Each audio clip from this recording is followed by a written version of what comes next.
ఆత్మగౌరవం ఉన్న ఏ మాదిగ బిడ్డ కాంగ్రెస్కు ఓటు వేయవద్దని ఎంఆర్పీఎస్ జిల్లా అధ్యక్షుడు దూమాల గంగారాం అన్నారు. మల్లాపూర్ మండల కేంద్రంలో బీజేపీ కార్యాలయంలో ఏర్పాటు చేసిన విలేకరుల సమావేశంలో ఆయన మాట్లాడుతూ, ప్రస్తుత లోక్సభ ఎన్నికల్లో మాదిగలకు ఒక్క స్థానం కూడా కేటాయించని కాంగ్రెస్ పార్టీకి మాదిగల ఓట్లు అడిగే అర్హత లేదని, 10 ఏళ్లు మంత్రివర్గంలో మాదిగలకు అవకాశం ఇవ్వని కేసీఆర్ను నమ్మి మాదిగలు ఓటు వేయవద్దని అన్నారు. మాదిగల చిరకాల ఆకాంక్ష అయిన ఎస్సీ వర్గీకరణ చట్టబద్ధ కల్పించే బాధ్యతను తీసుకున్న నరేంద్ర మోడీకి అండగా నిలవాలని వారు కోరారు. కాంగ్రెస్ పార్టీ బీజేపీ మరొకసారి అధికారంలోకి వస్తే ఏదైతే రాజ్యాంగాన్ని మారుస్తారో, ఎస్సీ ఎస్టీ బీసీ రిజర్వేషన్లు తొలగిస్తారని ఒక విష ప్రచారం మొదలుపెట్టడం జరిగింది. ఏదైతే ఇక్కడ ఉన్నటువంటి ఈ దేశ Congress party all India party అధ్యక్షులు మల్లికార్జున ఖర్గే గారు నరేంద్ర మోడీ గారిని ఏదైతే వాళ్ళ ప్రభుత్వాన్ని విమర్శించడానికి ఎలాంటి సాక్ష్యాలు ఆధారాలు లేవు కాబట్టి ఎస్సీ ఎస్టీ బీసీ వర్గాలన్నీ కూడా బీజేపీకి అండగా నిలబడి నరేంద్ర మోడీ గారి నాయకత్వాన్ని బలపరుస్తున్నారు. కాబట్టి ఒక రాజ్యాంగాన్ని అంశాన్ని పట్టుకొచ్చి ఈ యొక్క ప్రజలకు ఎస్సీ ఎస్టీ బీసీ వర్గాలకు రాజ్యాంగం రిజర్వేషన్లు తీసేస్తామని ఒక విష ప్రచారం చేయడం జరుగుతుంది. అయ్యా, మేము ఒక్కటే కాంగ్రెస్ పార్టీని సూటిగా ప్రశ్నిస్తూ ఉన్నాం. ఇవాళ ఏదైతే కాంగ్రెస్ పార్టీ రాజ్యాంగం గురించి రిజర్వేషన్ల గురించి మాట్లాడే అర్హత లేదు. ఎందుకంటే ఈ దేశంలో ఎక్కువ శాతం 50 సంవత్సరాలు పరిపాలించినటువంటి బీజేపీ కాంగ్రెసు 2000 సంవత్సరంలో ఆనాడు ఇవాళ బీజేపీ పార్టీ ఒక ముస్లిం అబ్దుల్ కలాంను రాష్ట్రపతి చేసిన చరిత్ర ఇవాళ బీజేపీ పార్టీకి ఉంది. అదేవిధంగా ఏదైతే ఈ దేశంలో అత్యున్నత ప్రథమ పౌరుని రాష్ట్రపతి నరేంద్ర మోడీ గారు మొదటిసారి ప్రధానమంత్రి అయిన తర్వాత రామ్ కోవింద్ ఒక దళితుడిని రాష్ట్రపతిని చేసిన చరిత్ర ఇవాళ నరేంద్ర మోడీ గారికి ఉంది.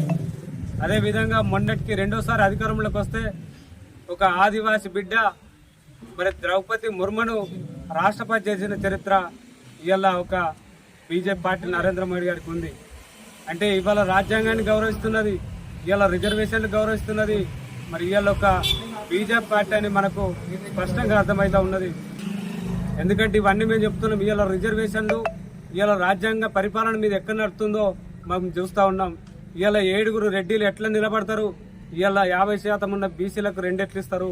ఇవాళ మాదిగలు అత్యధిక జనాభా కలిగిన మాదిగలను పూర్తిగానే మీరు పోటీలో పెట్టలే.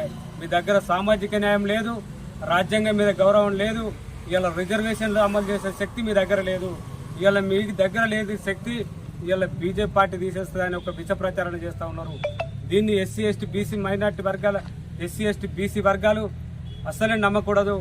ఖచ్చితంగా నరేంద్ర మోడీ వస్తేనే ఈ వర్గాలకు న్యాయం జరుగుతుంది. కాబట్టి వారికి పూర్తిస్థాయిలో ఈ వర్గాలు మద్దతు తెలిపి ఈ వచ్చే ఎన్నికల్లో ఏదైతే ధరంపురి అరవింద్ గారిని అత్యధిక మెజార్టీలో గెలిపించి పార్లమెంటు నుంచి మనం అందరం కూడా నరేంద్ర మోడీ గారికి గానుగా ఇద్దాం.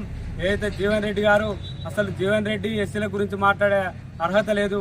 ఇక్కడ మీరు చూడలేకపోవచ్చు, కానీ జగిత్యాలలో జీవన్ రెడ్డి చేసిన అరాచకాలు అంతా ఇంత కాదు.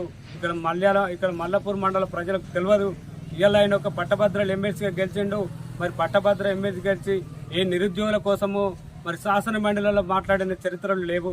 ఒకవేళ నువ్వు ఎన్ని నిధులు తీసుకొచ్చినవో ఆ నిధులు శ్వేతపత్రం విడుదల చేయాలి.